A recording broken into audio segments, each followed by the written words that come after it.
Hello बच्चों, let's see the question. Question क्या कह रहा है कि how many grams of dibasic acid should be present in 100 ml of the aqueous solution to give 0.1 normality. तो कह रहा है कि 0.1 नॉर्मेलिटी लाने के लिए किसी डाई बेसिक एसिड में कितने ग्राम प्रेजेंट होना चाहिए किसी डाई बेसिक एसिड का।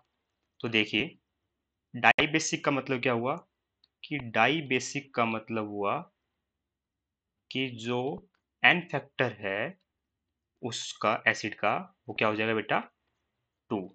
तो हमें पता है कि मोलरिटी इनटू में एन फैक्टर क्या होती है बेटा, नॉर्मेलिटी होती है। तो मोलरिटी कितनी आ जाएगी, 0.1 divide by 2, that is 1/20 m।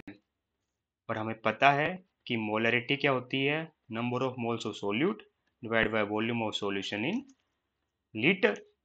तो number of moles of solute कितना हो जाएगा, मास जो कि हमें निकालना है ग्राम में, molecular weight of solute that is 200, और वॉल्यूम ऑफ सॉल्यूशन कितना दे रखा है बेटा, 100 ml, और 1 ml is equal to 10⁻³ litre.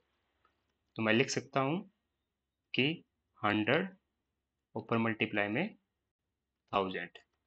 तो अगर हम इसको सोल्व करने जाएंगे, हमें पता है मोलरिटी कितनी दे रखी है, 1/20 is equal to m into में 1000 divide by 200 divide by 100।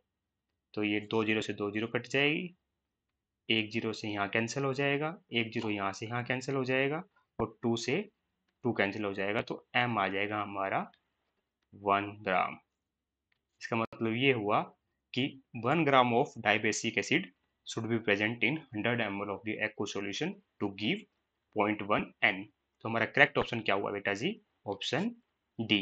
I hope आपको क्वेश्चन समझ आया होगा। Thank you so much, best of luck.